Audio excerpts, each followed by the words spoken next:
നമ്മളൊരു പ്രയാസത്തിലും പ്രതിസന്ധിയിലൊക്കെ തട്ടി നിൽക്കുമ്പോഴാണ് പലപ്പോഴും ആലോചിക്കുക, എന്തിനായിരുന്നു ഈ ജീവിതം, എന്തിനാണ് ഇപ്പോൾ ഞാൻ ഇത്ര കഷ്ടപ്പെട്ട് ജീവിച്ചു കൊണ്ടിരിക്കുന്നത് എന്ന് സ്വയം ചോദിക്കുന്ന ആളുകളുണ്ട്. അതെപ്പോഴെന്താ അറിയോ, ഈ വൈബൊക്കെ അങ്ങോട്ട് പോയി. ഇപ്പം നമ്മളിങ്ങനെ വല്ലാത്തൊരു വൈബിലാണ്.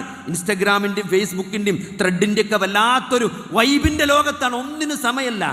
ഷോർട്സിൻ്റെ റീൽസിൻ്റെ ഒക്കെ സമയം ഇങ്ങനെ കുറച്ച് കൊണ്ടുവരാണ്. കുറഞ്ഞ സമയം കൊണ്ട് കൂടുതൽ റീൽസ് എങ്ങനെ കാണാം, കൂടുതൽ റീൽസ് എങ്ങനെ ഉണ്ടാക്കാമെന്നാണ് ഇൻഡസ്ട്രി റിസർച്ച് ചെയ്തുകൊണ്ടിരിക്കുന്നത്. ഏറ്റവും ചെറിയ MB-യിൽ എങ്ങനെ ഡൗൺലോഡ് ചെയ്താം എന്നാണ് സോഫ്റ്റ്വെയർ എഞ്ചിനീയർമാർ റിസർച്ച് ചെയ്തുകൊണ്ടിരിക്കുന്നത്. ഒരു ഡാറ്റ പോലും കിട്ടാത്ത സ്ഥലത്ത് എങ്ങനെ ഇൻസ്റ്റഗ്രാമും ഫേസ്ബുക്കും ഡൗൺലോഡ് ചെയ്യാൻ പറ്റും എന്നതാണ് അവർ നടത്തിക്കൊണ്ടിരിക്കുന്ന റിസർച്ച്. അതിൽ നമുക്ക് ആലോചിക്കാൻ സമയമില്ല, നമുക്ക് ആലോചിക്കാൻ അവർ സമയം തരുന്നില്ല എന്നതാണ് ശരി. എന്തിനാണ് ഈ ജീവിതം, എന്തിനാണ് ഈ ജീവിതം? നമ്മളോട് ചോദിക്കാതെ, നമ്മളോട് പറയാതെ, ഒരു പ്രത്യേക കാലഘട്ടത്തിൽ ഒരു പ്രത്യേക മാതാപിതാക്കൾക്ക് ഒരു പ്രത്യേക തൊലിയുടെ നിറമായി നമ്മൾ ഈ ഭൂമിയിലേക്ക് ജനിച്ചു വീണത് നമ്മുടെ അനുവാദമില്ലാതെയാണ്.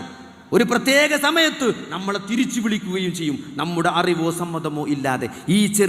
ഈ അൺസ്റ്റേബിൾ ആയിട്ടുള്ള, അൺസർട്ടൻ ആയിട്ടുള്ള ഈ ചെറിയ ഒരു ആയുസ് എന്തിനു വേണ്ടിയാണ് എന്ന് ആത്മാർത്ഥമായി നമ്മളോട് ചോദിക്കാൻ തയ്യാറായാൽ സഹോദരങ്ങളെ, ഈ ജീവിതത്തിൻ്റെ ലക്ഷ്യം കൃത്യമായിട്ട് മനസ്സിലാകും. അത് പഠിപ്പിക്കാനാണ് അമ്പിയാക്കന്മാർ വന്നത്. കുല്ലു നഫ്സിൻ ദാഇഖത്തുൽ മൗത്ത് വനബ്ലൂക്കും ബിശ്ശർരി വൽ ഖൈർ ഫിത്ന വഇലൈനാ തുർജഊൻ.